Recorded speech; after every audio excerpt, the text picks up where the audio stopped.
Welcome to Ultiworld's live coverage of the 2019 Youth Club Championships here at the U.S. Open, presented by Spin Ultimate.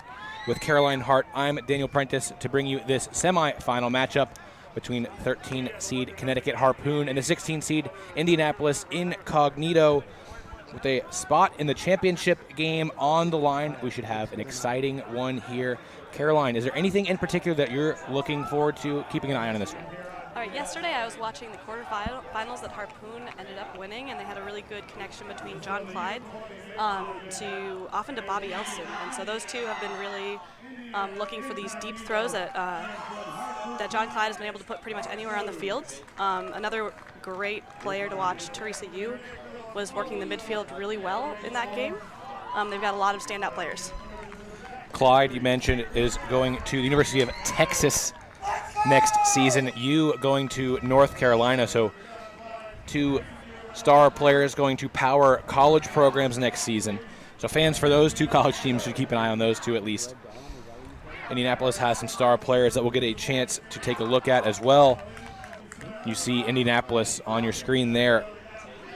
I think we'll call that a dark gray, a charcoal perhaps. And Harpoon will be out there in white. Both these teams surprising appearances in the semifinal. Just at the 13 seed and 16 seeded team, but have been deserving of their spots here. Have gone through some tough competition and looked pretty impressive in doing so. Yeah, it looks like the INcognito is pulling a few more out-of-town players than the Connecticut Harpoon, who's a little bit more regional. Most of the folks coming from central Connecticut. We should see if their chemistry works out to their advantage. And both teams have one loss so far on the weekend. Both of those losses coming against the two other teams in semifinals. Harpoon losing to Madison Mufabots 9-15 in their first game on Saturday, while INcognito lost to Disc Northwest Bankroll in their second round game on Saturday. We'll try to keep you up to date on that other semifinal happening as well as the other semifinal games happening in the other divisions around here at YCC. And it looks like it will be Harpoon starting on defense. Just seconds away from the opening pull here. Number 11, John Clyde, already showing off his big throws. There you go, Clyde with the big backhand pull. Good hang time down into the end zone.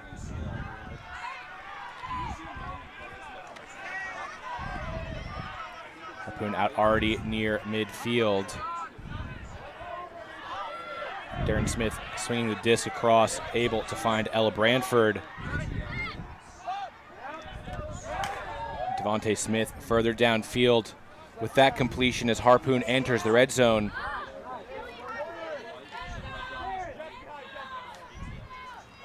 Staying in their zone as they get close to the end zone. Nick Phillips going for the high release. Nice snag there by Smith.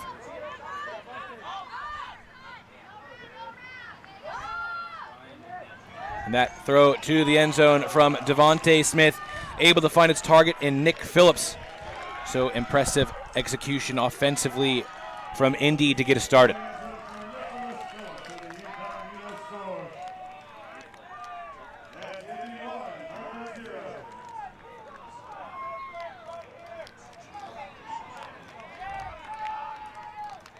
Caroline, is there anything in particular you saw of note on that first point? Obviously, I think both teams probably going to try to figure each other out in these early stages. Have not played yet this weekend. Yeah, I think that we saw a zone with the folks matching up on handlers and staying with their handlers. And I think it shows that Harpoon is ready with cohesive defensive zone. Hopefully they try it again, because it seemed like it was jamming up making INcognito have to work for every single pass.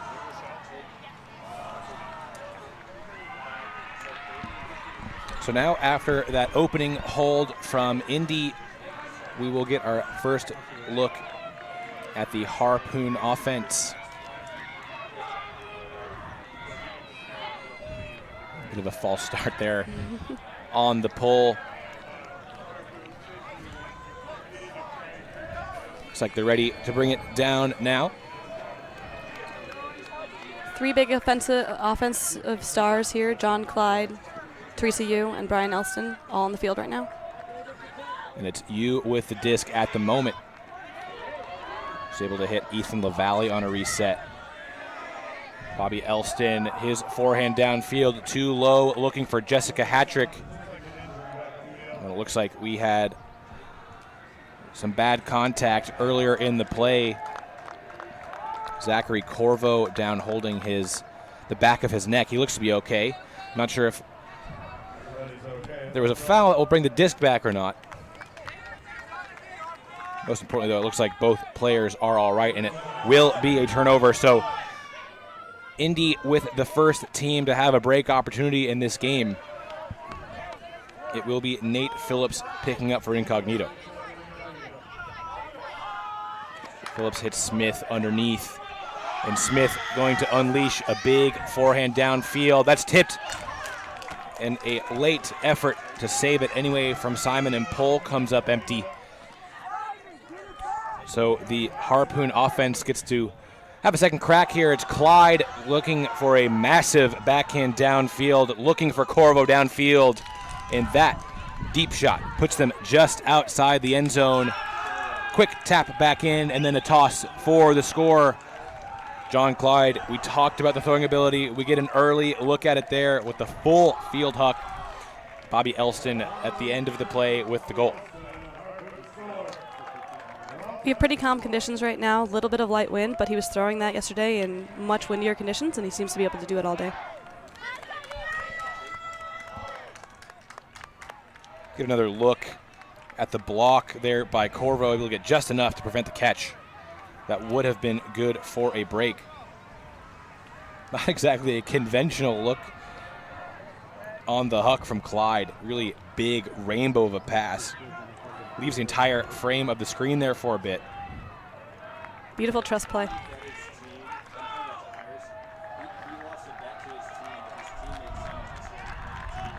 So, opening holds for each team.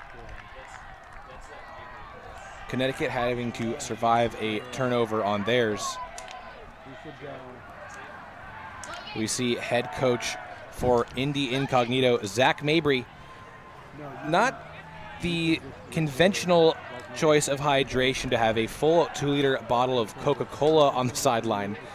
Mabry bet his team that if they made semifinals here at YCC, he would have to drink an entire 2-liter bottle of Coke on the sideline before the game ended. And Zach, actually a good friend of Ultiworld, does some good D3 college men's coverage for us. He apparently cannot stand soda, so he is definitely suffering for his team. And as he said, did it for the kids, some fun motivation there. So good to see that. We'll try to keep you up to date and see how Zach is able to suffer through all that Coke on the sideline. As we see his offense now on the field, playing against a zone from Harpoon. Tossed over the top, under pressure, but caught. And now looking to work quickly. Disc is with Nick Phillips. He's going to bend one to the end zone, looking for Smith. And that's Darren Smith there to make the play. Nice grab by the team captain. Another clean hold for Indy.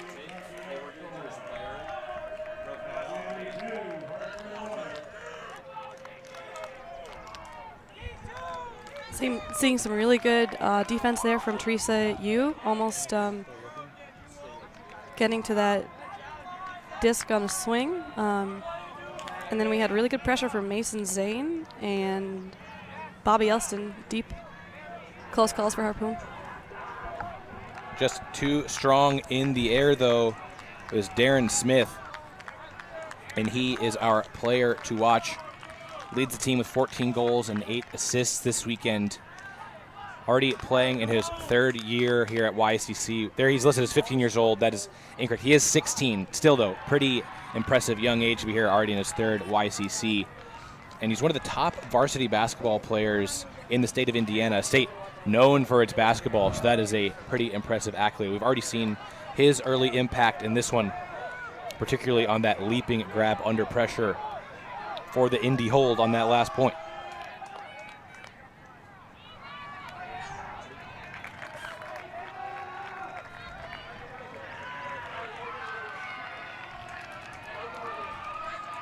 Now you see a flat pull coming down from Logan Williams. Clyde immediately getting the centering pass. Marielle Beausoleil stooping down to make that catch without too much effort. Oh, and that looking for the reset, trying to find Logan Lauer. Lauer unable to hang on, and so Indy will take over with a short field, looking to get the game's first break. You see the give and go leading to a turnover. David Woods was the one trying to initiate for the red zone play, but blocked right on the goal line. And Clyde with the backhand fake, setting up an actual backhand, going for the full field, and again he's able to do so. Big throw from Clyde, able to find David Vega. Thought we saw some pretty good switching in the Harpoon handler defense there. It's another thing that if you practice together, you really can bring out in a game. Vega fired up after reeling in that huck from his teammate. You see Beausoleil earlier in the point with the block to save the break score. And Clyde loading up for the full field backhand. Pretty easy catch in the end for Vega. It'll be interesting to see if INcognito will adjust to try to stop that. They've seen it a couple times already. Seems to be the way Harpoon's trying to win this game, so let's see if they can come back with the defensive plan. Yeah, it seems to be Route 1 stuff here early for Connecticut Harpoon, but when you have a thrower back there with Clyde's obvious ability, that maybe isn't the worst option. Clyde with those two early throws, I think going to have Texas players pretty excited and fans excited as well. Texas, a team that likes to play the long game. Texas tough. They've been known for that for a few years. Looks like Clyde will be fitting in pretty well with that system. You see the pull coming down now as Indy will get to have a turnover offensively. We'll get to send the O-line back out there. Darren Smith catches the pull and centers to Devontae Smith. We see a long one going downfield, but some confusion, I think, from the cutters. No one down there to make a play on the huck from Elston. And as a result, Harpoon will get their first chance to break.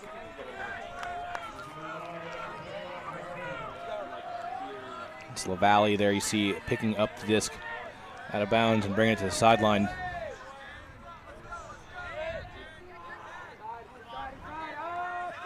Around backhand, too awkward for Elston to make the catch. So now Indy gets to take over once again in scoring territory. It's Devontae dropping it back for the reset to Nick Phillips. Phillips going inside. Nice throw to find Devontae Smith. Smith going for the little inside forehand right back, but that one's too low and too far out in front of Phillips. Indy turning it back over. Harpoon will have the full field to go. Mason Zane picking up. Yeah, no John Clyde on the field right now, so we'll see what the rest of the offense likes to do. We see they emulating their teammate with the huck, and that's a great grab downfield by Elston to make that grab from LaValle, and now the little float to the end zone for the score. Impressive grab in the air by Bobby Elston, sets that one up. Connecticut gets the first break.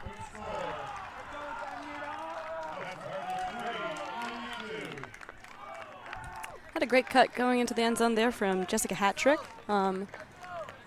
She was doing a lot of work yesterday. Really fast, speedy cutter. He opted for the guy, but she was way open. Taking another look at the grab to set it up, which I think he just didn't see. Hattrick turned back downfield to look for the reset, not expecting someone to be even further downfield than he was. Either way, Harpoon able to convert for the break. They make that first momentum swinging play of the game. And we see Darren Smith back out there on offense for Indy. Don't think Darren Smith was thrown to on that previous 0 point. Maybe a mistake in terms of decision making. So we've already seen his playmaking ability. Probably one you want. Touching the disc as much as possible.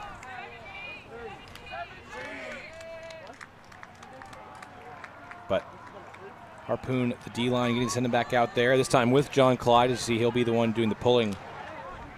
I'm sure they have to feel good about getting a break without their top star on the field.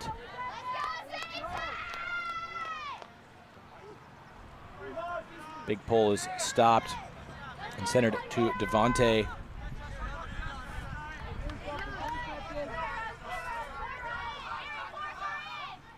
And there's Darren coming underneath.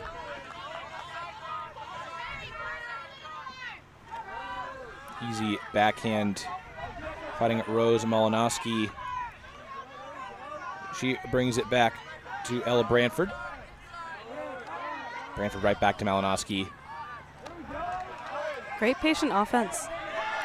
And now patience is gone. Smith looking for it all. Shoots too far over the head of his intended target in the end zone. So Darren Smith misfiring on the big backhand. And Connecticut will have a chance to break for the second straight point. This will come as no surprise, but John Clyde going to pick up to start the offense. You see the big rip from Darren Smith that led to that turnover. His co-captain, Owen Cords, in the back of the stack. Wonder what he's looking for. Clyde coming underneath, but great poach block out of the middle of the stack. Woods reading that one, laying out for the stop. So Indy taking back over now goal-scoring territory. It's Devontae Smith going high release for the reset and gets it right back. Cords really suffocating this other handler with some pretty talented handler defense. High stall forehand to the end zone. That one's high, but caught. Nice grab there to put Indy in the red zone just outside the goal. Back with Devontae Smith. He and Nick Phillips go through a couple quick exchanges. Phillips to the end zone, and there's the completion. Able to find the score there. So Indy, after the turnover, get it back, and they get the hold.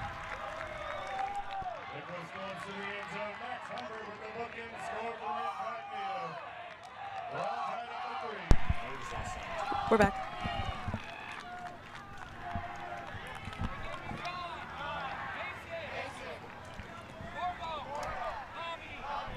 You see Teresa Yu getting right in the play there. It's obvious she's used to playing cross-gender. She captains her high school team, which is an open team.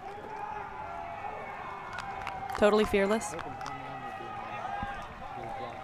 You see Clyde going back out there on offense this time. Another fearless player we've seen out there for Harpoon. He was going for another audacious throw on that last point, but it was blocked. Still just a hold for Indy, though.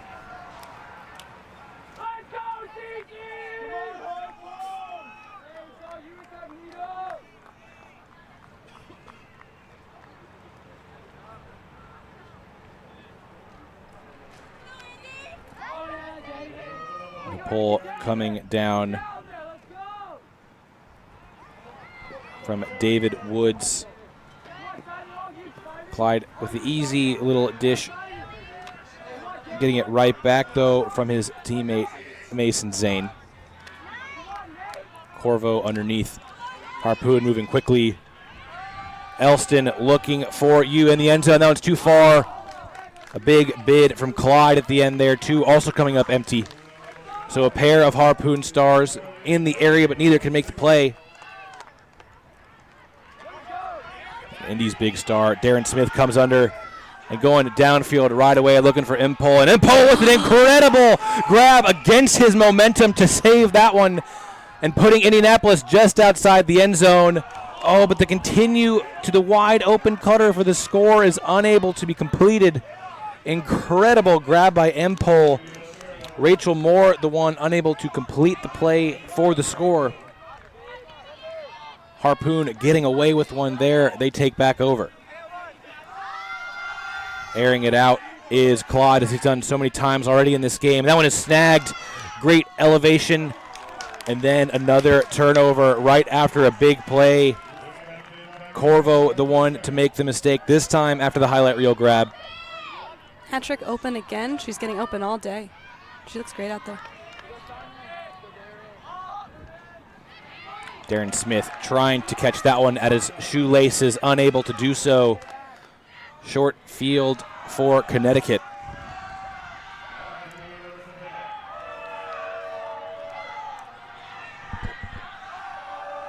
See the throw in the area. Smith coming over for the poach interception. Darren Smith showing you his impact defensively as well. Now a big downfield, is dropped. That was able to find the hands of Annie Gahagan, but she's unable to make the catch. So big plays and surprising drops back and forth so far. Another huck downfield. Smith once again in the area. Looks like we have a foul call. Bobby Elston, the target downfield for Harpoon. Looks like Smith will not be contesting. Yesterday, Harpoon was doing a really good job of talking through their calls, handling things really maturely. It was a great spirited game to watch. We see there is a contest. The disc going back to the throw, and that bang play. Yeah, you see the frustration from Smith on the call. And at this level, we don't have the same type of observer involvement. So the players will mostly be working things out between each other. We see you working her way underneath. And now looking for the reset and turning back upfield. That one off the fingertips of Hattrick.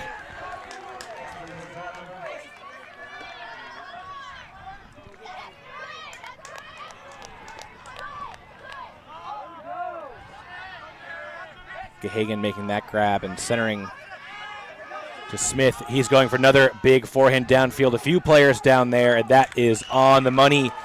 Finally able to convert down in the end zone as Rachel Moore catches that huck from Darren Smith.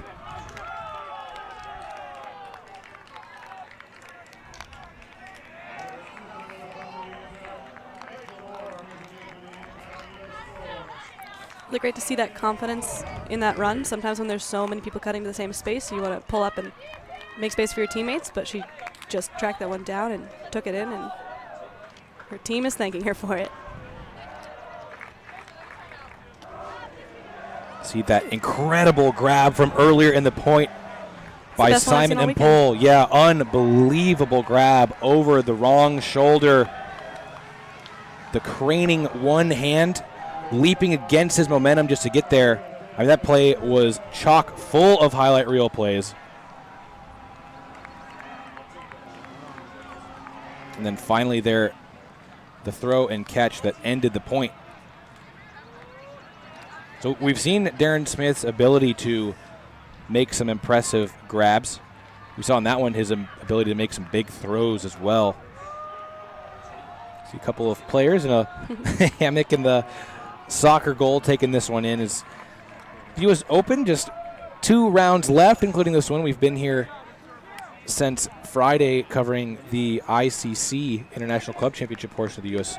Open. It's always fun to end with these deep bracket games here at YCC, get a glimpse of the future of the sport. I think we probably have already gotten a good look at some future superstars in the sport. Caroline, who has stood out to you so far? I'm going to say it again. Teresa Yu just had an excellent game yesterday. All of her puts were precise. Her throwing skill was unparalleled on that field. And then John Clyde, same thing with him, just finding connection after connection, trusting his receivers. It was just excellent to watch. Certainly, it's been an exciting game so far. I expect that to resume on the other side of this heat timeout. We'll be right back. We are back here in Blaine, Minnesota. Final day of the U.S. Open here at the Youth Club Championships. Coverage on Ultra presented by Spin Ultimate.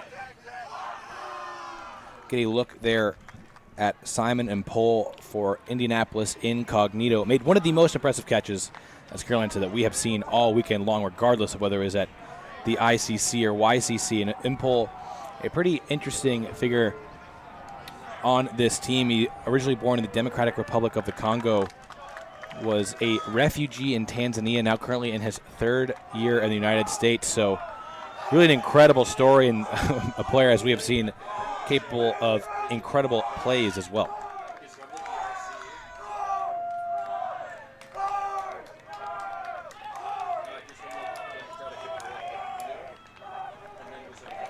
Through those first 7 points, we are at one break apiece, so back on serve.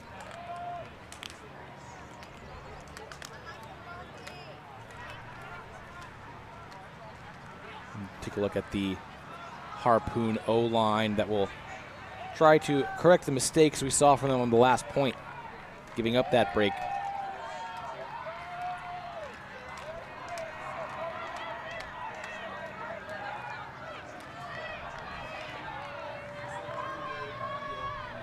And Indy coach Zach Mabry giving his D-line some final instruction. It'll be Williams on the pull. Sends a big backhand down to the far end zone.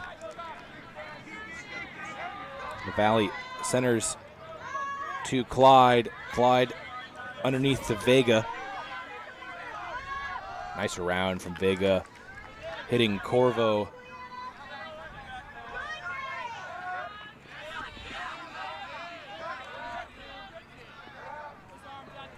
So Valley going to settle for the easy reset to Clyde.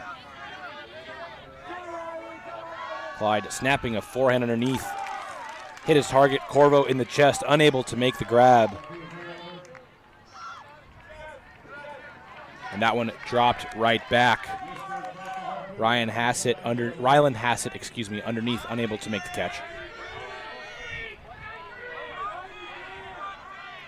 Something that's standing out is the heads-up defense from the defenders in the stack, looking to get in the way of those unders. Clyde going for a big forehand, looking for Corvo. That one is on the money. Corvo able to run it down for the score. So after an exchange of turnovers, Connecticut is able to get that hold.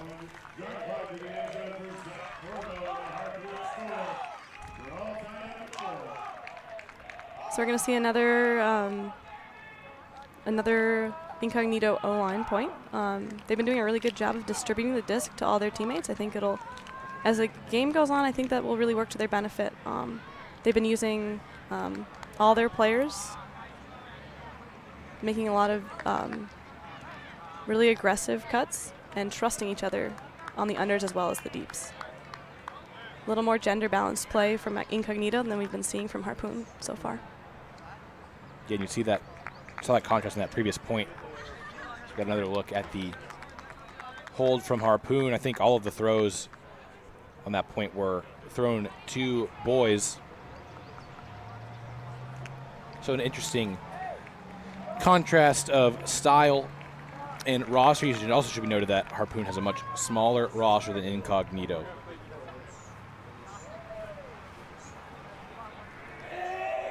Nine more players on the INcognito roster than Harpoon has at their disposal. Yesterday, Harpoon was changing some flights because they needed enough players to play in semifinals. So that's pretty good. I'd say that I said earlier that it was a surprise to see both these teams, but I guess Harpoon surprising even themselves by making it this far. they definitely deserve to be here. They've been playing really, really well. We see Smith going for another big huck. That one too far, looking for Nick Phillips. The big lefty laser forehand. Too flat, not enough float for Phillips to make the catch. And so now Harpoon will have a chance to get their second break and retake the lead. With a full field to go, that one too high. Elston able to get up, not able to get a hand to it, and then one throw later. Indy gets the hold. Again, a throw to the end zone for Phillips. This one, though, is successful.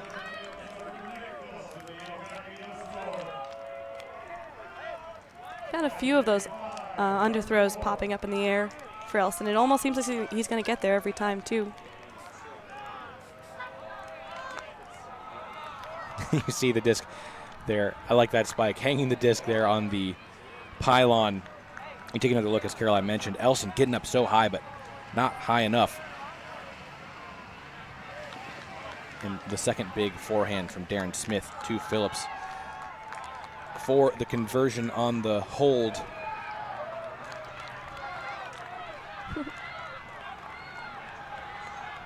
So both teams have already come out with a pretty obvious game plan offensively. And it feels like more of those turnovers that we've seen have been as a result of missed pucks. We've seen, of course, a couple of blocks, as Caroline, you said, with heads-up defense in the middle of the stack. How do you expect to see these two defenses try to adjust and slow down the long game that both teams have had pretty big success with so far? I mean, I would love to see some bracketing, some last back action, something that threatens, that makes the throw not go off in the first place. That scares Clyde enough that he isn't willing to throw it and forces Harpoon into some smaller chemistry throws. And this time we see a zone look from Indy trying to do just that, but throw over the top looked to have sent Connecticut off to the races, but an unforced drop downfield gives the disc back to Indianapolis. Nice grab underneath by Malinowski. She's looking to find her reset. Gonna have to turn back upfield for the high stall punt, and that one is swatted down to the ground on a bid for the catch. But knocked down to the ground instead. It was Max Humbert who was down there trying to make the play. A big gainer to Hattrick. Has Harpoon near midfield. She's able to find the strike cut to Lauer, and Lauer trying to continue from the power position to the end zone, but that one too far out in front.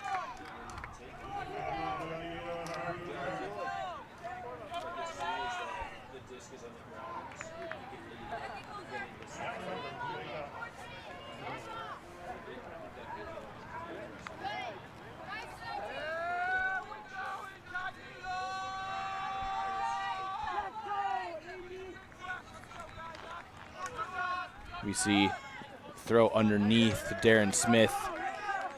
Marked by Clyde. High release now is successful to Nick Phillips.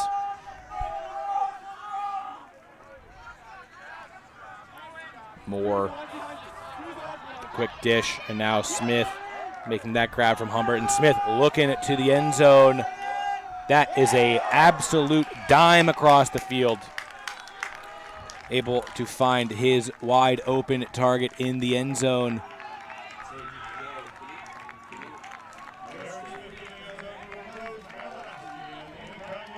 Watching you on that point, and she was the defender. Looks like she was trying to poach and have a little bit more impact, getting in the way of those connection between the boys on that team. Forcing the throw to the wide open Salem Hudson. And Darren Smith, we have seen time and time again, he has absolutely no fear in going to that big forehand, putting it anywhere on the field. And so Indy gets another break there.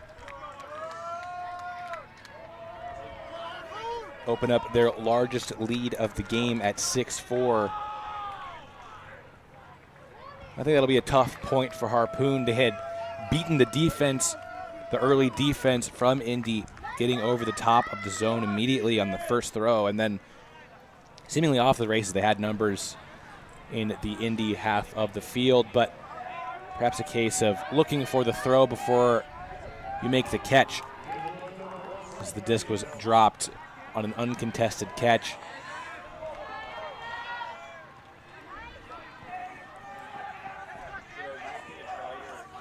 You in the backfield with the disc in her hands, able to make that completion downfield to Vega. Vega with the shimmy to beat the mark, and then finds Elston. Harpoon working it down the far side, spinning grab on the sideline by LaValle. You goes to the turf to make sure she completes that one. That then throws into a layup block right on the goal line. Impressive defensive play by Logan Williams, able to read that throw and then explode to stop the completion for the score. So now Indy coming back the other way, looking for another break. Contact on the mark brings play to a halt.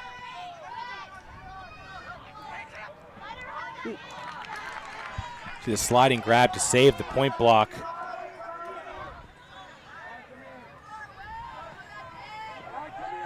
Disc with Woods throwing into traffic. A couple of defenders in the area, so the disc back now with Harpoon.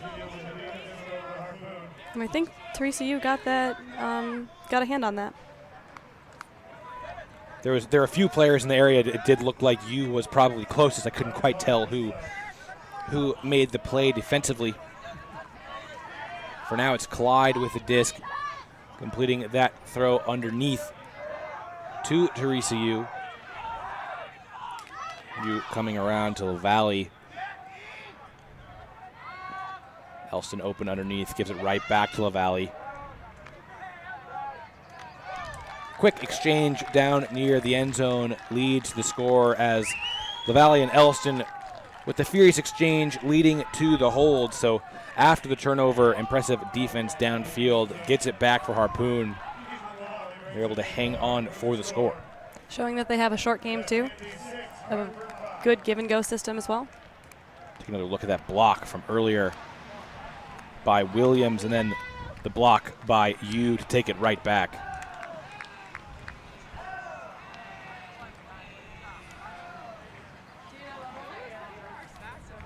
Still pressure on Harpoon, though. I mean, they really needed to get that hold, you feel, to not let INcognito go on a big run. We haven't seen one yet.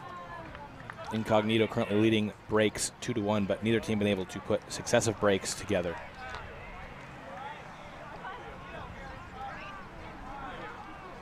One thing I've been impressed by in this game is the defense from the O-lines.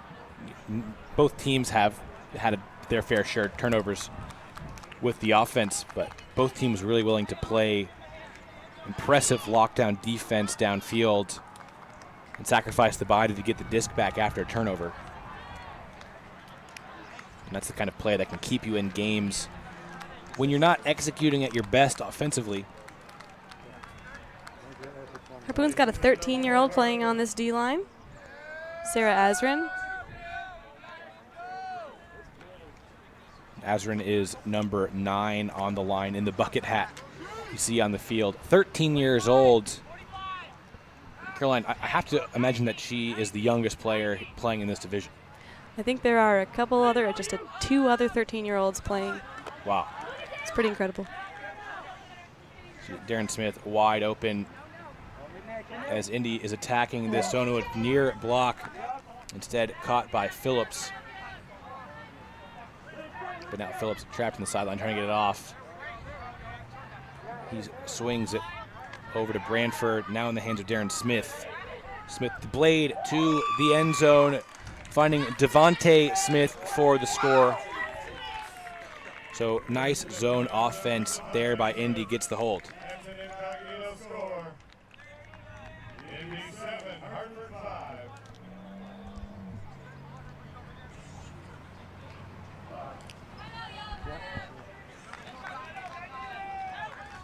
See the nice snap on that throw Devontae Smith having to slide to make the grab from Darren. But Darren doing a nice job of putting it in a spot where it was not going to be contested defensively. You get a look at there at Teresa Yu, just blocked by her teammate Beausoleil for now, but she is in the middle of that huddle. She's our player to watch for Connecticut Harpoon.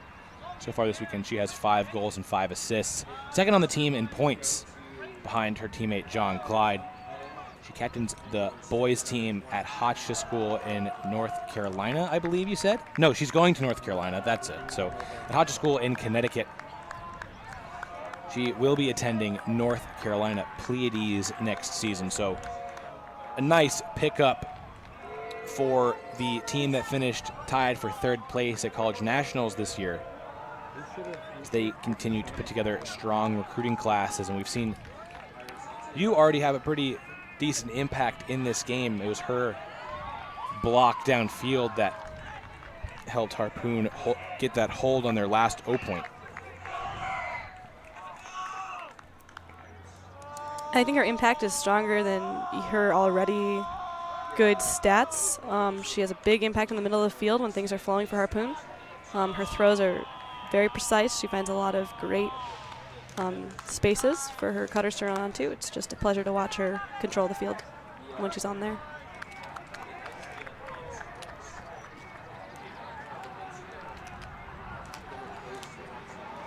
INcognito on the brink of taking half if they are able to get a break here. They've already done so twice this half, have come close a couple of other times. Harpoon has a shorter roster, but they're also playing, seems like, a little tighter lines with their stars out there all the time. It's got to be a grind to keep on putting up precise throws, keep on the defensive pressure.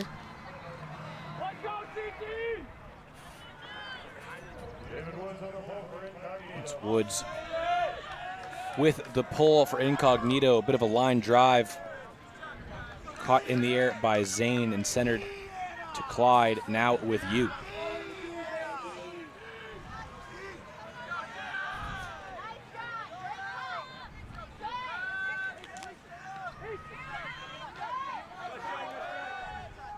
Clyde wanted the backhand. Nice mark, though. Oh, and that one somehow caught beyond the bidding Smith. Harpoon out across midfield. Zane with the disc. Able to find Clyde going for the hammer to the end zone, and that is caught by David Vega. Had to go down to his knees, but able to make the grab for the clean hold for Connecticut. That is a hard catch to make.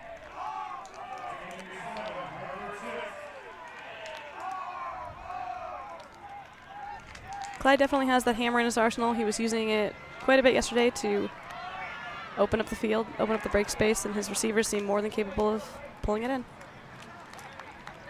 I'm guessing that Clyde was not trying to put that hammer there. Lots of open space in the back corner, but a nice adjustment by Vega. A nice concentration while going to his knees in the end zone for the score. So we've seen a lot of big throws from Clyde, but he clearly has the trust, connection with his cutters downfield that they will make plays for him as well.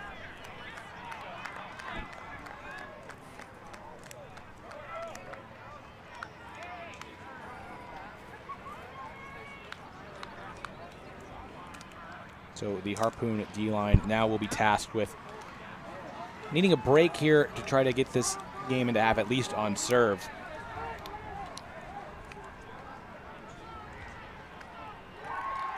And they got that first break of the game relatively early within the first handful of points. Have not been able to really come close to repeating that since then.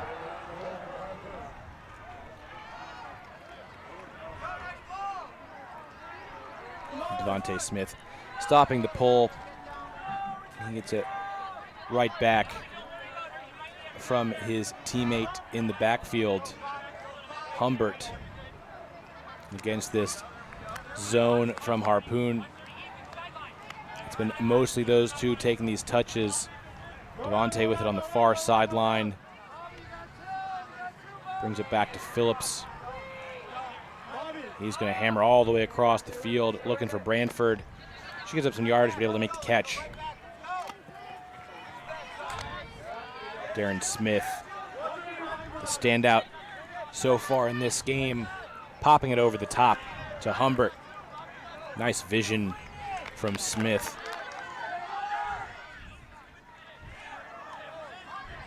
Branford to Devontae. That one's low, but saved by Phillips. Still in the zone are Harpoon. Tough blade across the field. Nice grab. Branford playing it safe, able to secure it. See Phillips calling for the throw, and it comes to him, but a block underneath. Nice heads-up defense from Elizabeth Tron Baker. Indy getting a little impatient down near the end zone. That leads to the turnover.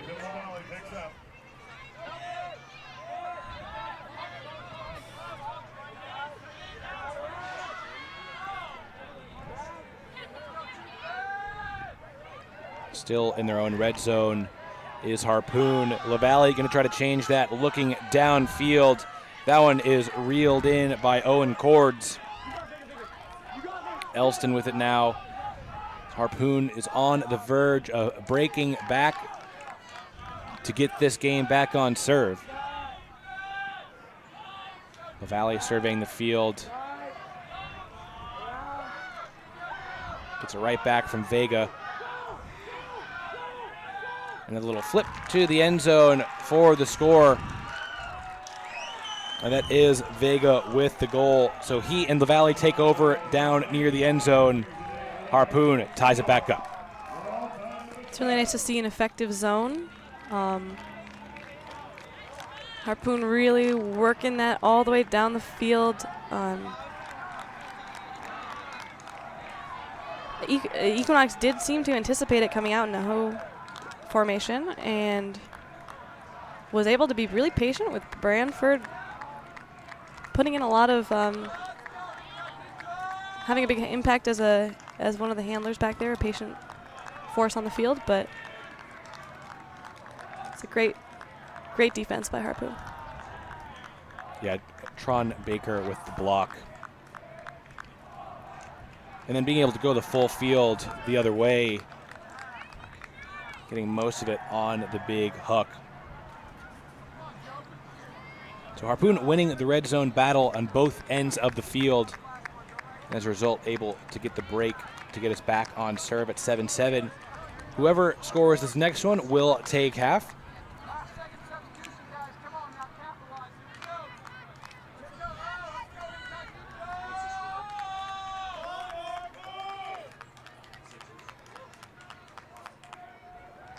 It'll be Clyde with pulling duty. We've already seen some impressive pulling from the young Connecticut star. Looks to be another good one. INcognito starting deep with their own territory. Easy centering pass to Smith. Already Indy is out across the brick mark. Now Devontae Smith looking downfield. Elston giving chase. Impressive help defense from Bobby Elston to save that score. Gahagan the target on the Devontae Smith forehand. And so Harpoon will have an opportunity to break for half. Clyde going back to pick up to start the possession.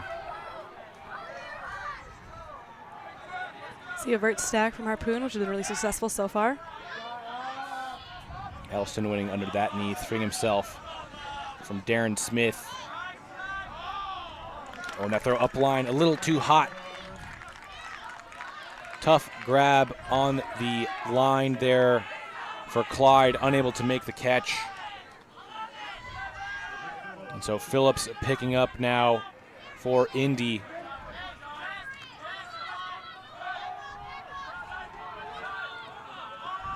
Nice cut to win the strike space from Devontae Smith. He brings it to Darren. Darren with the big blade, looking for Devontae, swatted away at the last second. Nice defense by Corvo to save the score. Both teams seem to be really favoring their open side throws. Not a ton of getting it around or breaks, getting into break spaces, so I'd like to see a little bit more of that. Impressive defensive play by Corvo to beat Smith to the disc.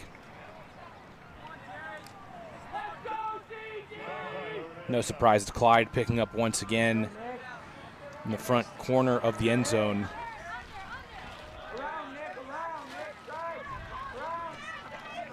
Zane leaves his handler defender in the dust to get open for a free reset.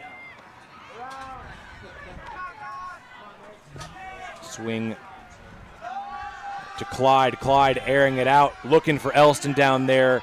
Should be a fun matchup with Smith. Both coming up empty. I think feeling the pressure was both player there. They both went up early, trying to win that one. In the end, it was Darren Smith who came out on top as he's able to get the turnover. Take another look at the aerial battle between those two who have both shown impressive explosiveness. It's Devontae Smith picking up, and he'll immediately call a timeout on his own goal line. Another point of several turnovers back and forth, so you can understand why Smith, the young handler, would call a timeout here, but when they come out, they're going to have the full field to go for this hold. So far, we have not really seen textbook offensive execution from either team. Both teams looking for the tough completions, and neither have been able to find them so far. Interesting to see what the coaching staff for INcognito are able to draw up.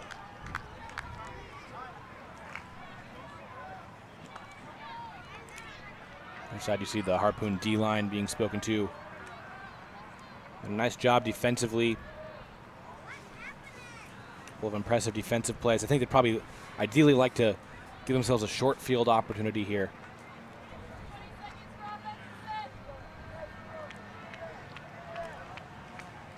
They've been capable of really controlling the pace of their own offense and playing a really patient game.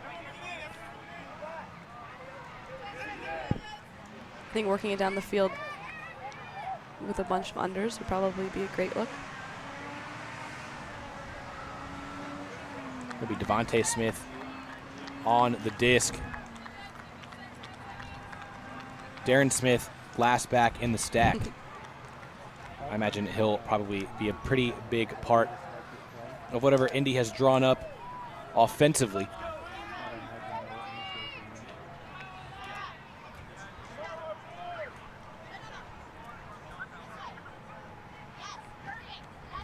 And Elston is the one backing Smith. He's going to take the freebie under.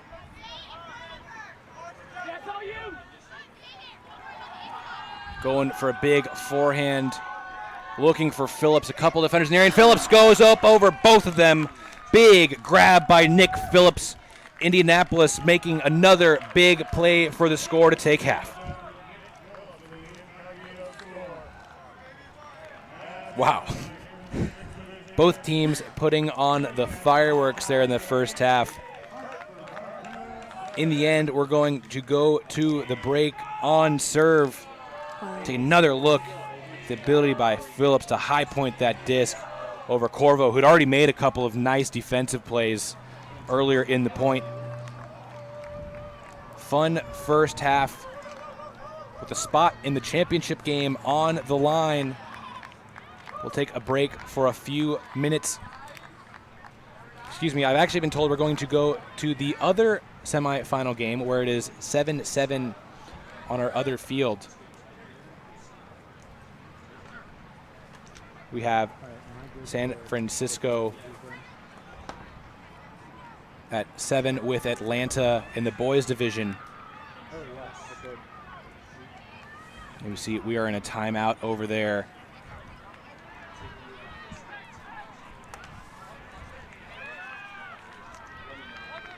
Get a look at the Bay Area boys Red Dawn.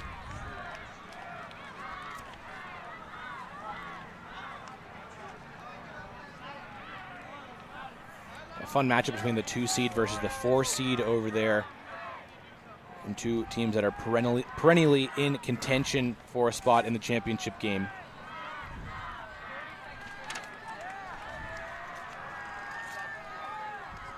The 2 have already played each other once in pool play. ATLians winning that one 14-9. This one been a little bit more tightly contested thus far.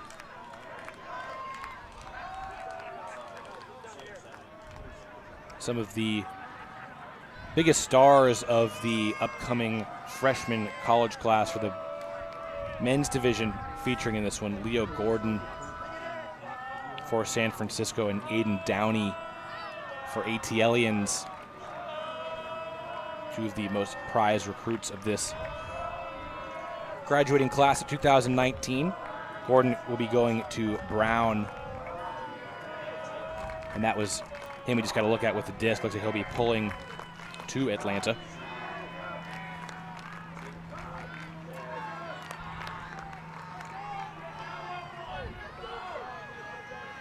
ATLians with a free centering pass. The zone from San Francisco.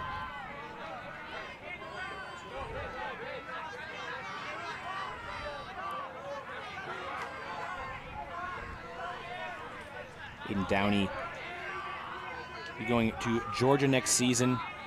The one in the center for Atlanta. Couple nice throws through the middle of the cup.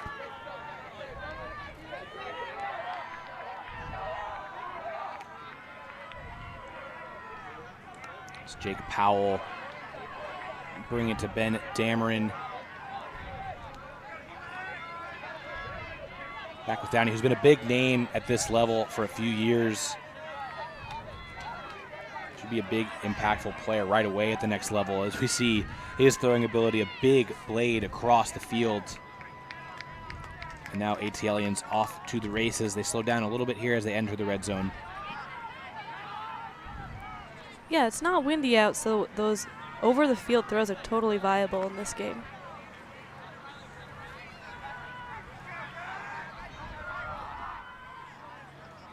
High release backhand has Atlanta back within a few yards of the end zone. And now a scoober to the near sideline and a quick throw beyond a big bid. So Atlanta with the clean hold to take half. And our live look-in on our other streamed, filmed field. We'll continue to try to keep you up to date on that one. It looks like a pretty good game brewing over there. That's the only point that we have been able to see, Caroline. But strong offense from ATL. And so, with the conclusion of that point over there, we will take a break over here and be back in just a moment. Second half of Connecticut Harpoon in Indianapolis INcognito. Welcome back for the second half of this YCC semifinal between Indianapolis INcognito and Connecticut Harpoon. Harpoon starting on offense in the second half. Each team had a pair of breaks. You see a sweet stooping grab by Bobby Elston, and now he's airing it out to the end zone. Nice bid down there, but it comes up empty. Jessica Hattrick unable to make the play. Elston asking a lot of his cutter downfield with that throw.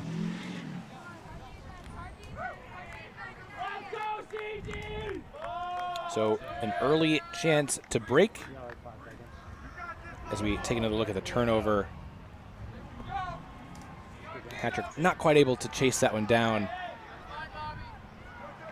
So Darren Smith is highly influential in the first half. Catching that under and out, going downfield, but that's Gahagan in the area for the grab.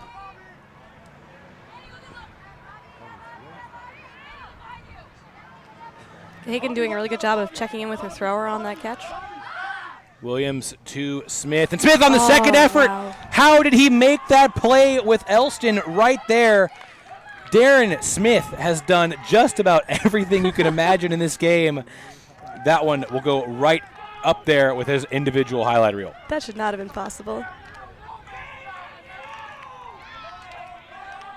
It's the throw from Williams to the end zone, and then on the second effort, Darren Smith. Only person I've ever seen get up while falling down. That's a great way to describe that, Caroline. I love that. 16 years old is Darren Smith. He has been absolutely unstoppable in this game, even by gravity, apparently. And Indianapolis does get the break to start this second half. I could watch, I think, the individual highlight reel of this game many times over. We're only 16 points in.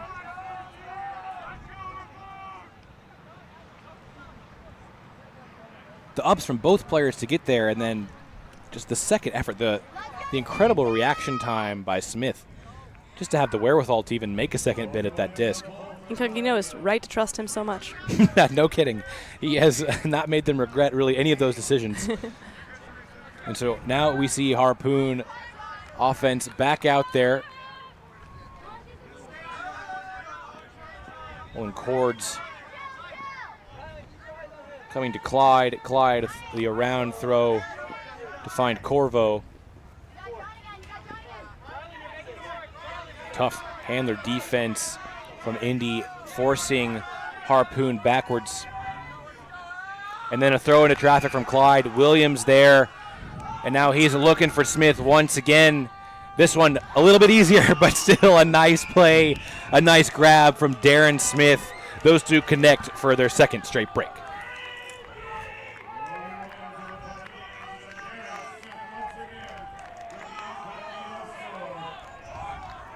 This Darren Smith kid, he's unbelievable, Caroline. I know. I want to see them feed it to him all day long. You know, I think the only reason I disagree with that is because I also want to see him throw some more. We've seen his incredible hucking ability as well. You see the speed, just the bid right after securing it to make sure he's able to hold on cleanly. You know, we talked to Indy head coach Zach Mabry before this game, and he said at just 16 years old is regarded as one of the top high school basketball players in the state of Indiana. You know, and I thought, oh yeah, I'm sure a kid out here who's playing ultimate, here at YCC is really one of the best basketball players and one of the states that takes basketball the most seriously. But after having seen Darren Smith in this game, I fully believe that to be true now. You get a look at the weather forecast. 82 degrees Fahrenheit. Cooler than it's been all weekend long here in Blaine, Minnesota, the National Sports Center. But the tough thing you see there is that 96% humidity. I will say, though, when we checked the weather forecast last night, it looked like we were going to be in for thunderstorms all day long. I will certainly take high humidity over thunderstorms that prevent us from being able to play at all, but definitely not ideal conditions for these teams out here, as we have taken a couple of heat breaks and are in one at the moment. It does change the game a bit to play in such high humidity. I feel like the disc hangs a bit longer. We've seen a lot of really great moments of tension because of that. Plenty of hanging discs has made for some fun play from both sides.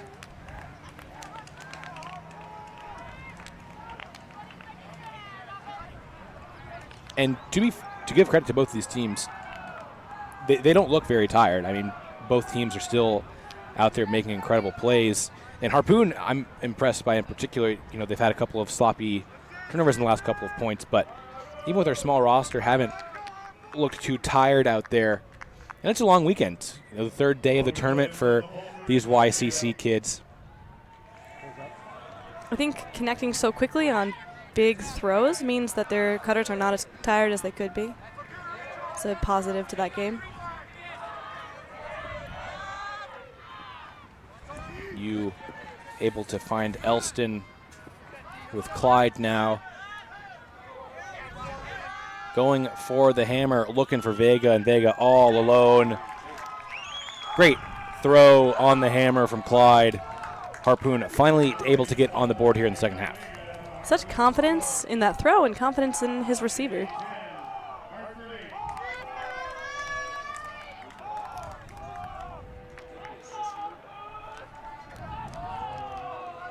We saw those two connect on a hammer in the first half. This one a little bit easier of a grab for Vega. I'm sure he will be appreciative of that.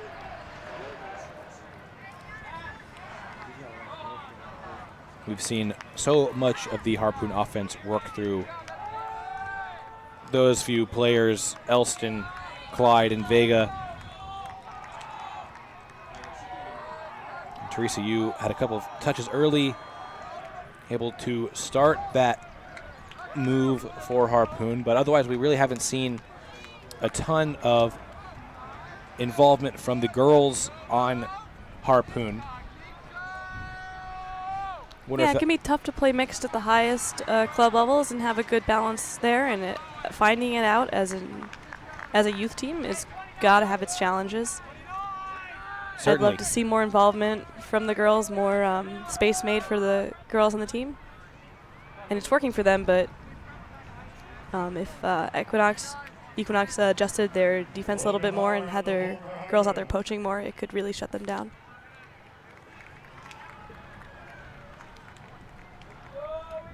You see that pull coming down from Lauer.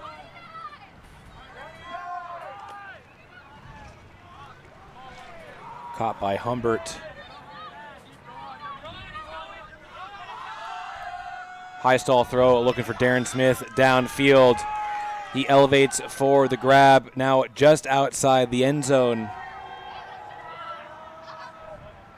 Another high stall throw, but Phillips able to work his way free for the easy score in the end. Just a 2-throw hold for Indy as their offense keeps clicking. Saw Harpoon switch back to person defense on this point, abandoning their zone. I thought their zone was working pretty well for them. But the wind's picking up a bit on this, looks like a downwind point that just happened.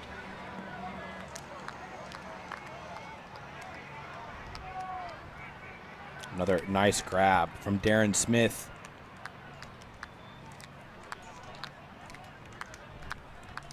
Then Phillips got lost by the defender.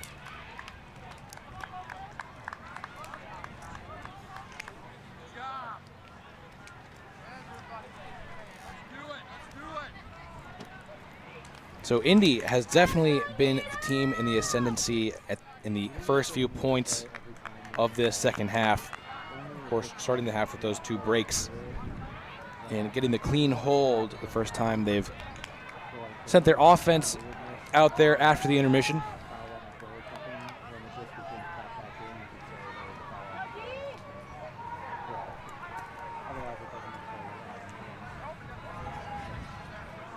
Something notable about Darren Smith is that he throws with his left hand, dominant left-hand thrower, and that can be really tricky for a defense to adjust to. Everything's backwards from what you expect as a mark. So really great hidden talent.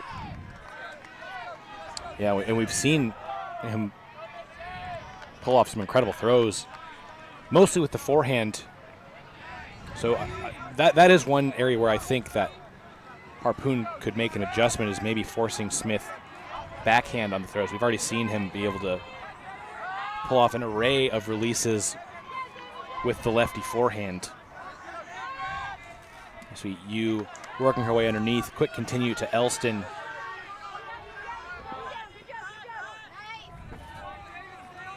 Clyde faking the hammer this time. Coming underneath back to Yu.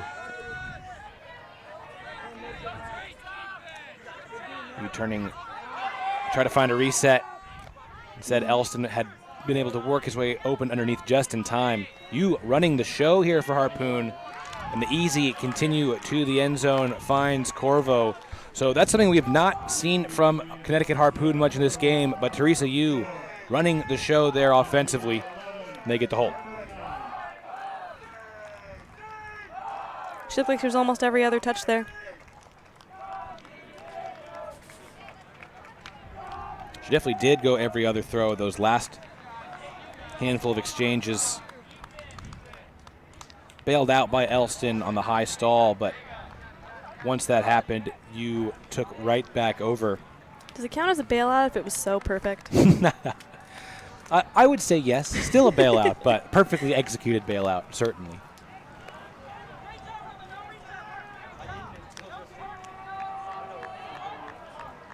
But even with that clean hold, Harpoon still with a lot of work laid out for them. Down 11-9. They did get a couple of breaks in the first half, so they will have the confidence from that, knowing they have been able to score on this Indianapolis offense. But right now they have to find a way to stop Darren Smith. He has scored each of Indy's 3 goals in this half and has, in these last few points, put on a borderline superhuman performance, it feels. It's his brother Devontae picking up that pull and centering to Darren.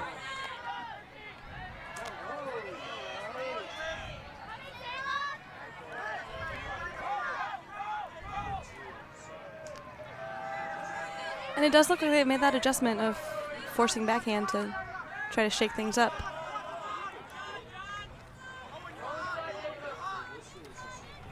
You see Phillips hitting Darren underneath. And Darren going to that big forehand, looking for Phillips again. Phillips giving chase. Slides at the end for style. Nice connection between those two. Smith with the assist this time as Indy gets another clean hold. Good heads-up offense to let your teammate grab that.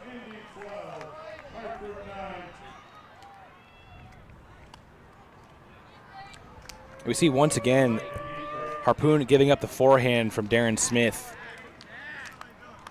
Able to hit Phillips in stride for the score.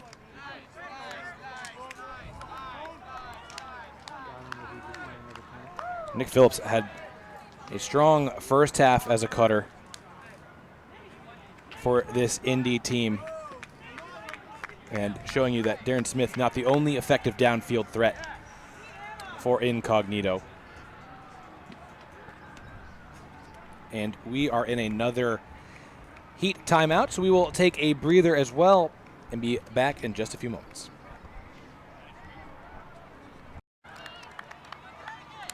Indianapolis INcognito up 12-9 on Connecticut Harpoon here in the semifinals of the Youth Club Championships.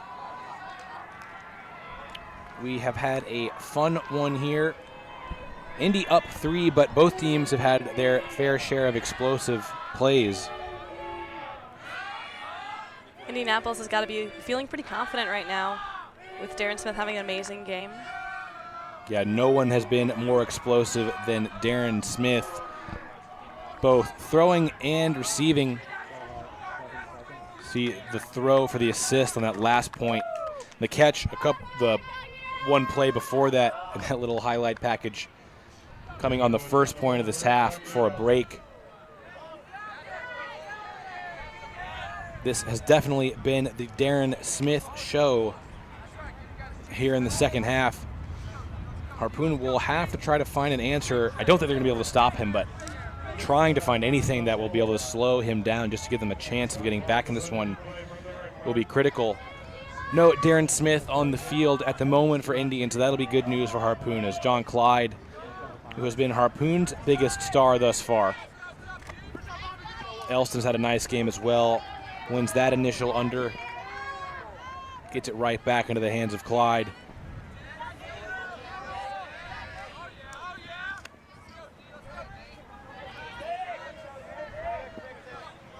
We have a stoppage downfield. Disc in the hands of Mason Zane. It's only the second call of the game, isn't it? Yeah, I mean, I haven't been keeping track, but it has been a very call-free game, which has really been a treat to watch in a number of ways. That one definitely being one of them. It's been a very clean game. And a big bid coming up just short from Impol. So the disc is with Elston, now with Clyde. They have yet to get it into the hands of one of their girls on this point. And that will continue to be the case. Nice snag right at the end by Elston for the score. Those two have been a big part of the Harpoon offense. The connection there is good for a score.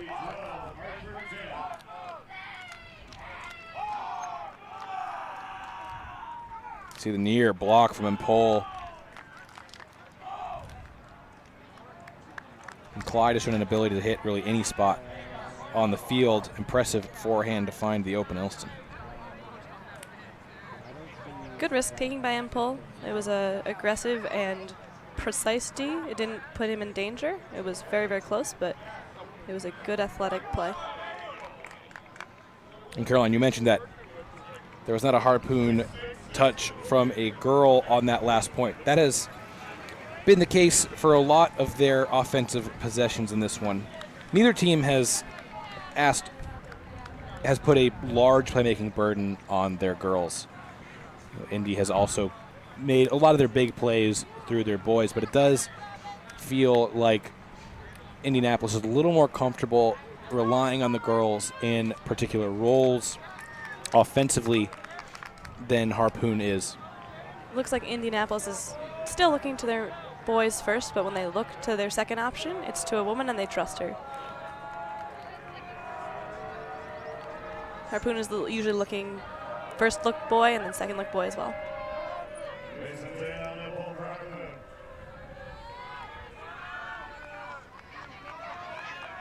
Humbert picking up and centering it to Devontae.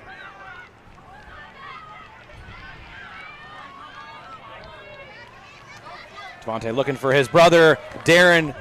A rare missed play opportunity from Darren Smith. The big bid, able to get fingertips to it, not able to hang on. Turns out there is a limit to how much you can ask him for. And I think Darren will be a little frustrated with his brother. At that throw, Darren had earned himself plenty of space underneath, and Devontae, with the missed throw, turning into a tough play. But a hand block. Nice defense by Nick Phillips to get it back, and now the quick pickup from Humbert looking for Phillips. Phillips goes up and then gets it on the second effort under duress from LaValle. So Indy, after the turnover, get it back with a defensive effort from Phillips, and he gets the bookends for the hold.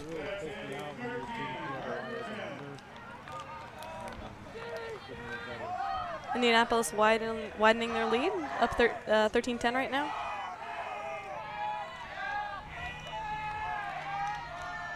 Taking over with a turnover within the point block from Phillips.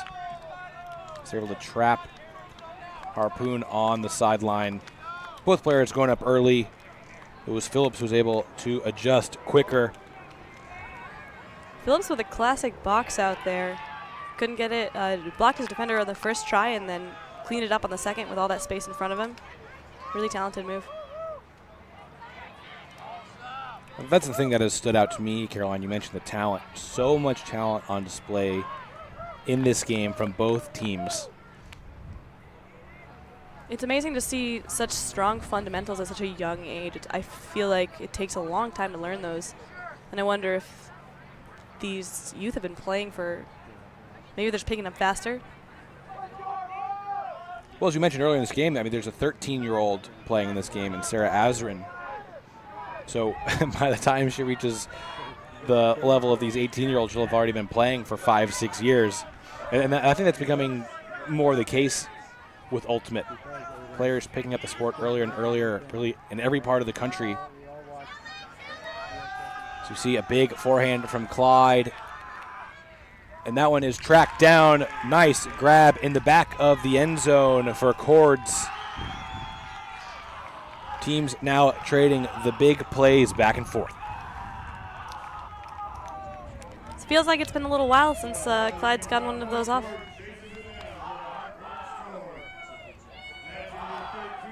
Still perfect. Yeah, Clyde came out slinging for the very first throw of the game. And we've seen him go to the backhand a lot. Nice forehand there, but I think the more impressive play of the effort by Cords to toe the line and hang on for that grab. Hard to tell from our perspective exactly where the back line is, particularly with these blue lines. We saw in the replay there that Cords really did a great job to show the awareness where the line was, get the feet down. Yeah, Cords is a co-captain headed off to Northeastern next year. They've got to be excited to have him. Certainly, Northeastern, a team that made the trip to nationals a season ago, already have some exciting young players in the roster. And Cords has definitely shown that he will likely be a impact freshman from the beginning at the next level.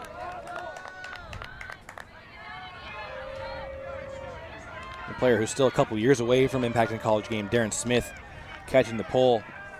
Totally unmarked at the moment. We've seen that is a mistake, and he's going to go for Phillips downfield. Tailing away from Phillips, but he's unable to get there with the big layout. So not quite the edge control that Smith was looking for on that throw. I think he'll probably want that one back, totally unmarked. You see we have a call, I think a foul on the mark, disc back in play. Teresa Yu, who's certainly been the most influential girl on the roster for Harpoon, making that catch and quickly getting it to Elston further down the line.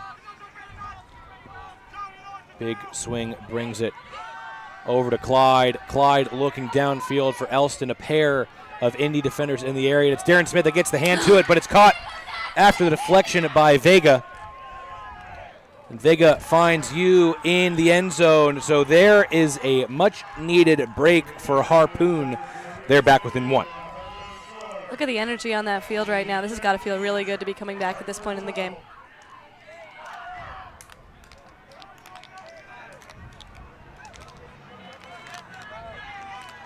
Well, look, it is Smith that is able to high point the disc, but he can only knock it back up in the air. Vega there for the help, and then finds the open Yu for the score. That's the first time we've really seen Darren Smith make an actual mistake. And it wasn't on that play. That was a tough play, able to get the hand to it. Maybe a bit unlucky there. But the turnover that gave Connecticut that chance was not something we've seen from him. And now Harpoon with that break, able to put a little bit more pressure on Indianapolis. We'll see how they cope with that. It has been mostly a pretty comfortable ride for them in the second half after getting those two breaks out of halftime. You get a good look at Teresa Yu on the sideline, getting that goal for the break. And she's been the exception to the rule with how Harpoon has used their girls. They've definitely been comfortable going to her. And you can see why when she's so often been in the right spot at the right time. Took both of their big stars off for this point on defense. We don't have Teresa Yu or John Clyde on. But Harpoon's defense has been heads up. They should be able to handle this. And they do have Ellison and Vega out there as well, who have also had impressive individual performances.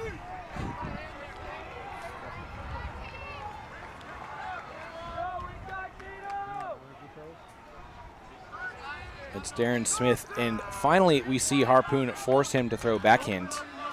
And he's going to take the easy completion underneath. Working quickly is Indianapolis. Humbert has on the far sideline. Incredible strike cut from Smith, but the throw pops up on him. It's intercepted by Vega. Not the throw Humbert was looking for, as Smith had gotten wide open to the far side. So Harpoon will have a full field break chance, which would level the game back up for the first time since it was 7-7.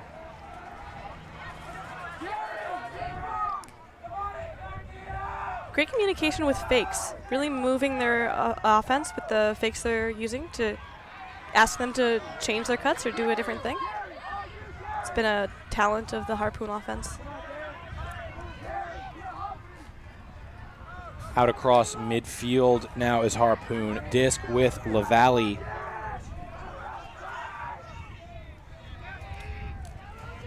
Now with Lauer. Harpoon offense stagnating a bit, but a completion there to Tron Baker. She drops it right back to Lauer. Lauer now coming across to a wide open cutter in the end zone. Able to connect with Elston for back-to-back break goals. We are all tied up.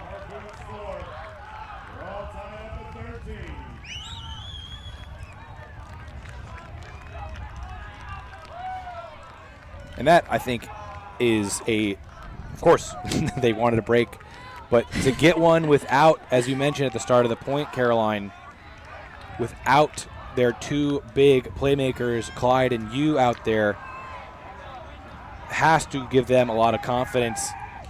I think that's one that Indy really would have expected to be able to get without those two. And you saw earlier the replay of the turnover, really an unforced turnover in the red zone. Those always sting. And it looked like the distribution was better on that line too. When you have your superstars and they're doing a great job, it makes a lot of sense to get the disc into their hands all the time. But there's something really great too about a line that doesn't have any big standouts on it and trusts itself to just pick the best open option. And we just saw some really great ultimate because of that.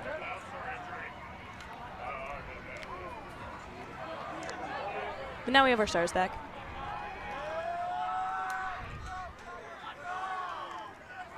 I would expect the stars really probably for both teams to play the rest of this game. 13-13 with a spot in the championship game on the line. Those are the moments where you most rely on your biggest playmakers. Devontae Smith with an easy open throw to his brother Darren. And Darren breaking the mark with a big forehand, but Phillips not able to chase that one down.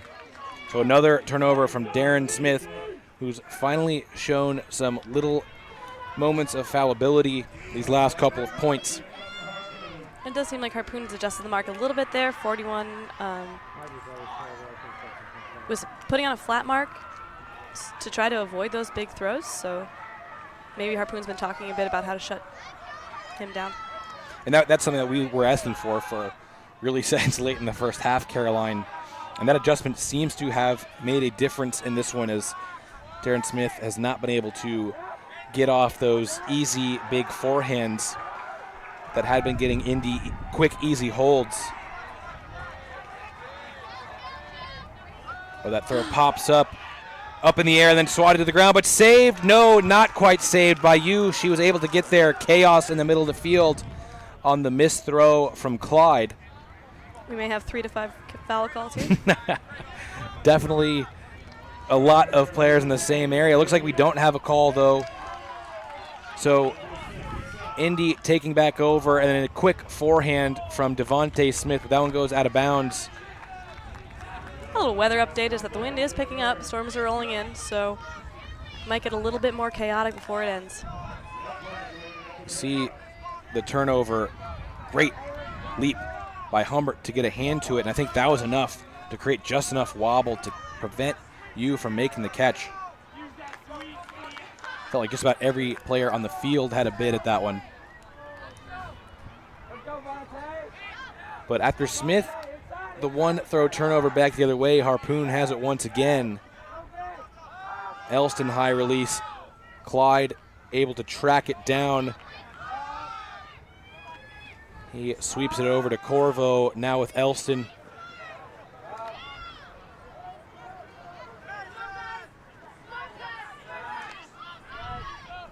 Clyde to Zane, to you, to Corvo. We have a travel called, I think, back on you. So the disc will go back to her.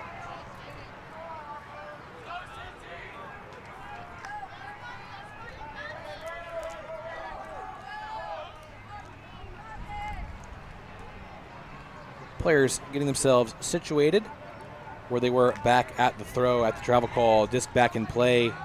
And you again going to go back to the open Corvo. Clyde hammers to the end zone. That one off target. We've not seen many missed throws like that from the star handler. He'll want that one back. He had an open Elston in the end zone. and an early timeout from Darren Smith. Pivotal point in this game, tied at 13. So far, Harpoon has been the team on top in this point, I would say. It's been able to flip the field. So tough task ahead for Indy on the other side of this timeout. And I'm beginning to think it's almost disadvantageous to have both Clyde and Yu on the field at the same time. They both seem to run an offense. They both seem to be every others, and I think they might be getting in each other's way a bit.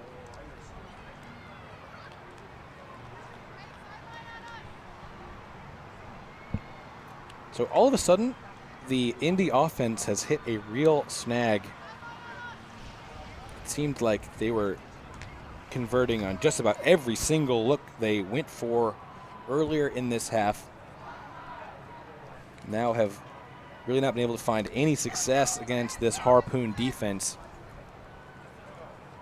If it weren't for really an unforced missed throw from John Clyde, they would be down 14-13 right now.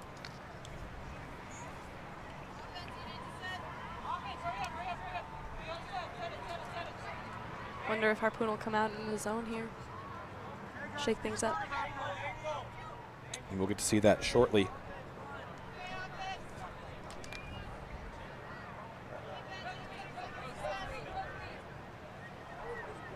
You see Darren Smith, the one who will have the disc once play resumes.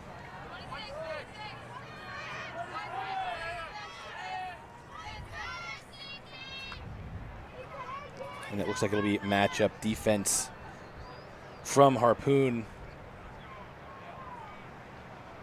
And it's Corvo who's going to be the mark on Smith.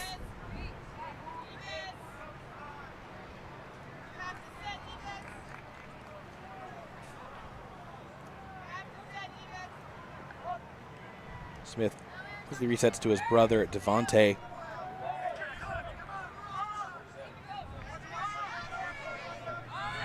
Now a big forehand looking for Phillips. Elston giving chase. Phillips with a big layout, clap catch, hauls it in for the score.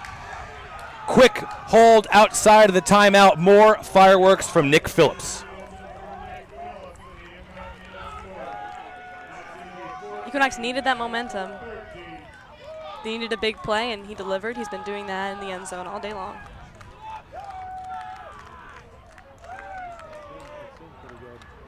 Another look at the throw from Devontae Smith. What a leaping, explosive grab from Phillips. This highlight reel is going to be like 25 minutes long. I can't wait for it. I'm excited. I hope we get one of just this game. My goodness. I'm sure we'll do a YCC highlight reel, and this one I think will have about 15 plays in it. Yeah.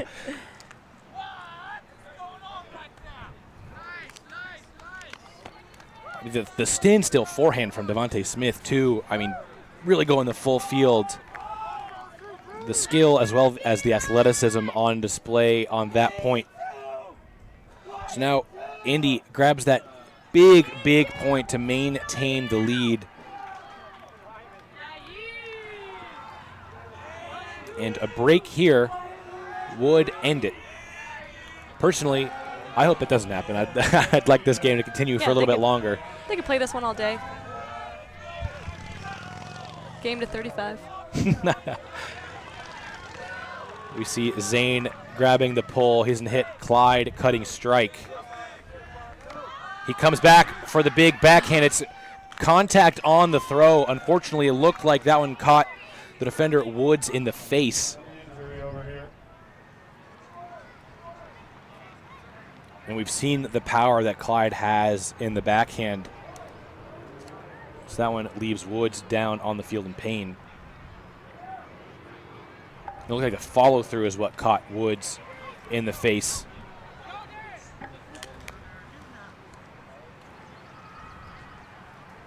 And it looks like we're going to have a foul call on the play as well, which that makes a painful play, a tough break for Woods as well.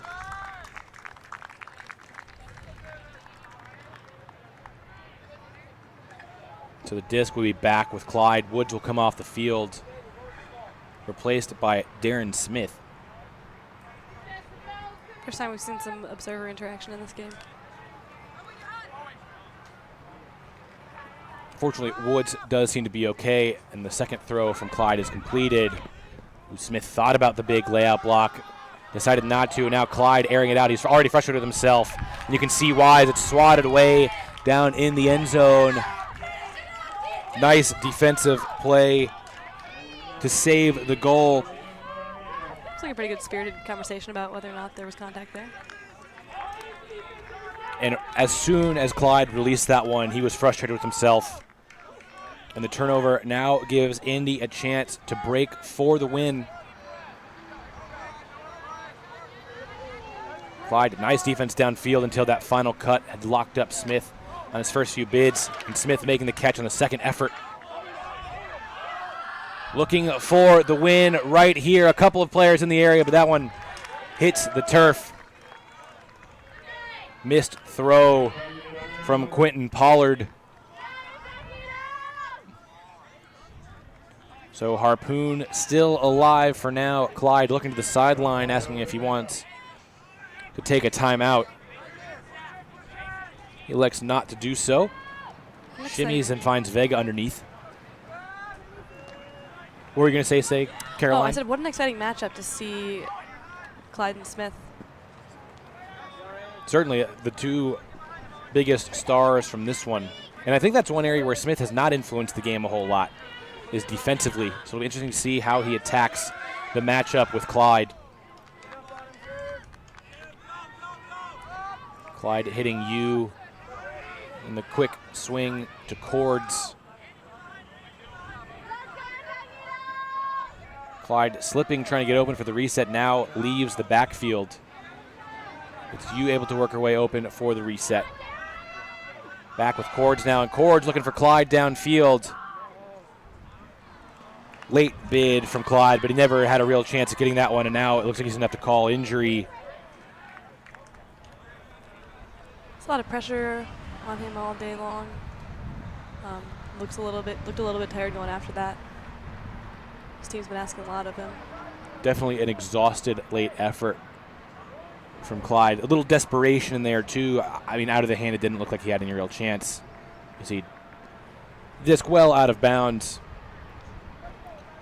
Losing Clyde, no matter how tired he is right now, losing him for this point would be something of a disaster for this Harpoon team. That, as you mentioned, Carolina, they've been so reliant on him. You see the Harpoon coach out there discussing with him, Todd Larace, making sure that his star player is okay, but I do think he's going to have to take a sub. We saw some really good offense in this last point from Harpoon, too. They were definitely distributing a little bit more. Saw Liz Tron Baker getting in there, getting some touches on the girls' side. They're ironing that out for sure. Yeah, it has been nice to see the heavier girl involvement down the stretch. And it's definitely played a role in them getting back to this point, having a chance in this game once again. You see Clyde getting up. And it's Elston who comes on for him, who I would probably say has been the second most impactful boy on the roster. So not a horrible substitution there, but pretty good one. Yeah, not too bad. I mean, of course, they'd like to keep Clyde out there, but looks like Harpoon will get the disc back. We do have a foul call right here on the sideline. It was Williams there trying to make the grab. Big contact from Vega, and Vega not going to contest the foul. I think Indy bailed out a little bit by that contact. The disc looked like it was heading out of bounds, but Williams able to get just enough of a hand on it to credibly say he did have a play on the disc if there hadn't been contact. And it did look like it was a good foul call. It looked like the disc was going out of bounds. It's a bit unfortunate. And Williams calls timeout, and now he looks to be down in pain. Not sure if it's a cramp. He was holding his ankle. So presumably hurt himself in the play we're taking another look at right now. You see the contact from Vega behind him, and then lands on Williams' legs.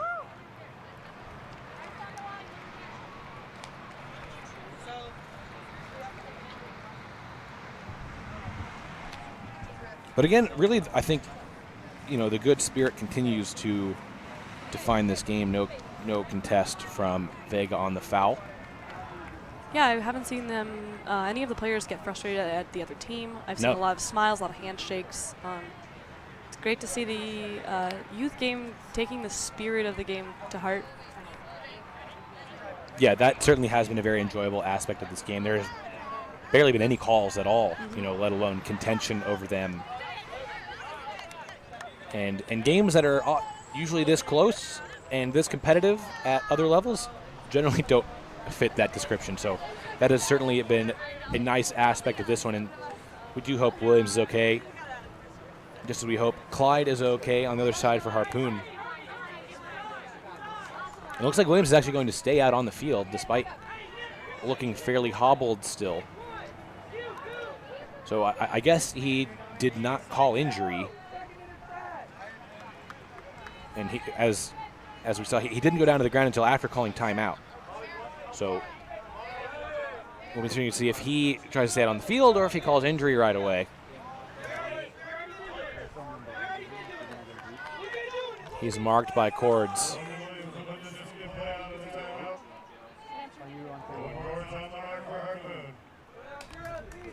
And the disc is back in play. So they're trying to set up a look for Phillips, and that's where the throw goes, but it's over his shoulder, intercepted by Vega, but an errant throw from Williams.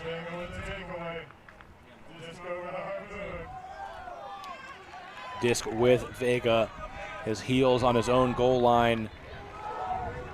Tight completion, but caught by Zane.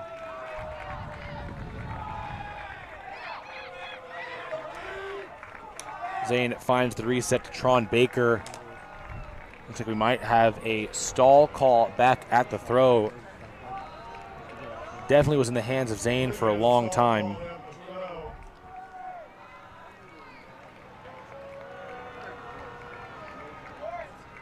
And it looks like Zane will not be. No, he is contesting. I thought he was just going to leave the disc on the field there, but he picks it up and throws a hammer right away. And that is a turnover, except for the foul call.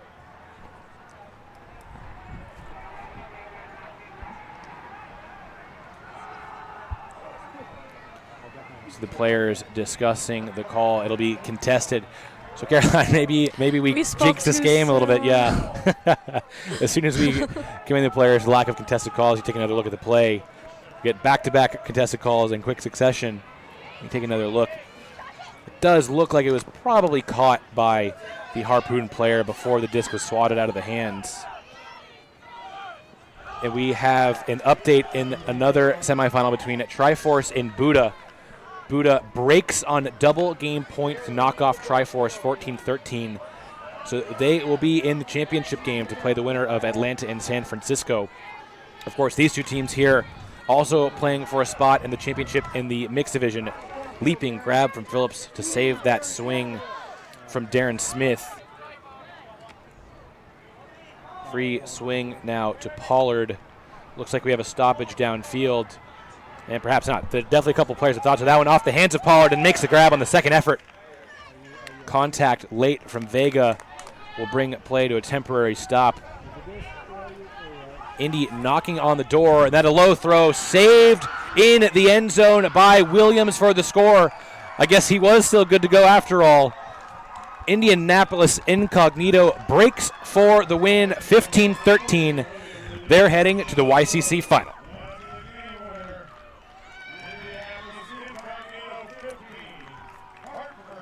What an excellent game. What a bizarre last point. It's great to see how excited they are about this. Doesn't look like they expected to make it this far, but they certainly deserve it, and I'd love to see what happens in this final. Yeah, I think they definitely did not expect to make it this far. At least maybe head coach Zach Mabry didn't, as we talked about the Coke 2-liter bet earlier. I wonder if he's able to finish it. That's my big question right now. And is it a keg for the finals? We will have to see an exciting finish to a game that was thrilling really from the very beginning. It's Indianapolis that wins this one 15-13 with the break on the final point. And with the conclusion of this one, we will take you over to the other boys semifinal still going on between Atlanta ATLians and San Francisco. We get a look.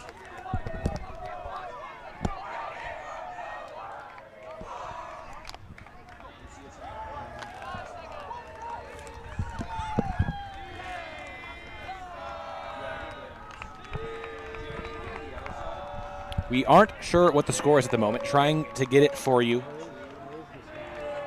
It's Atlanta on the pole.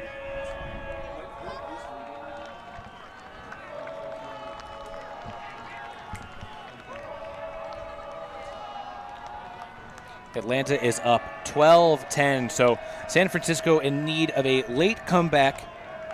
They will need this hold, and I believe the game is to 13. So San Francisco will need a hold and then 2 breaks to win this one. You see deep in their own territory at the moment.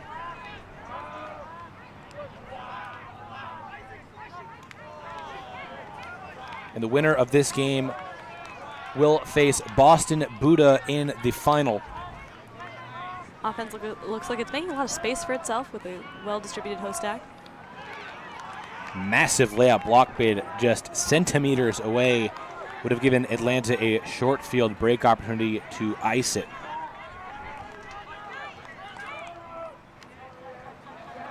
For now, though, Red Dawn trying to work their way for the hold. That throw pops up in the air. Huge leaping interception snags the disc away for Atlanta, so they will have their chance to break for the victory.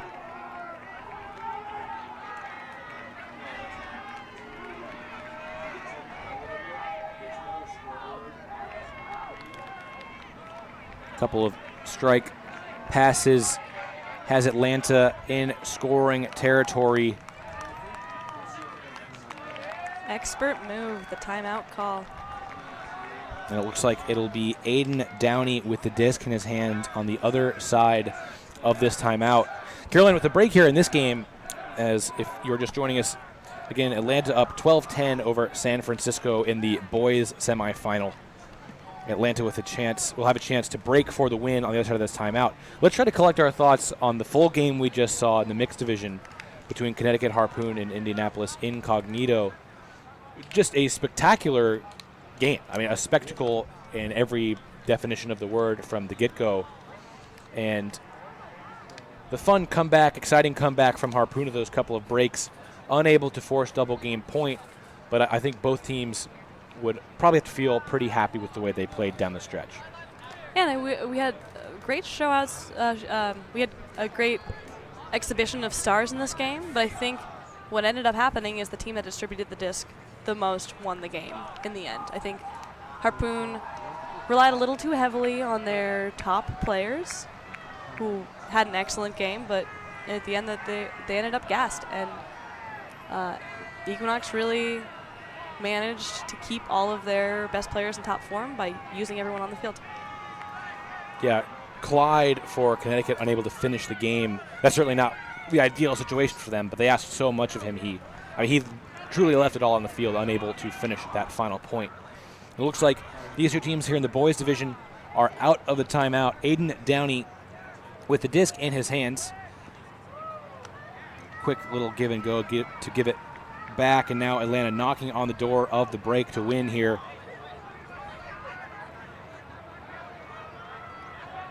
Tough red zone defense, though, from San Francisco, holding them at bay for now. Adam Miller dropping it back to Dameron.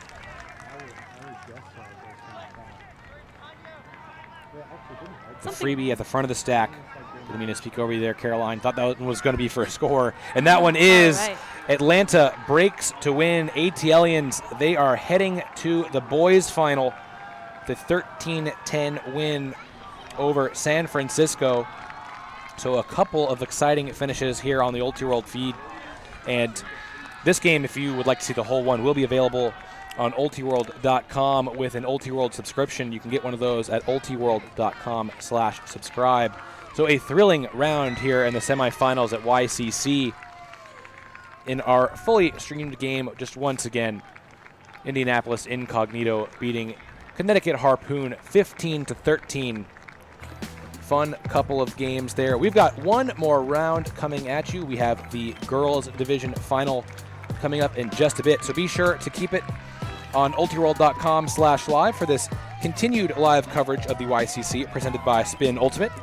For Caroline Hart, I've been Daniel Prentice. Thanks for tuning in.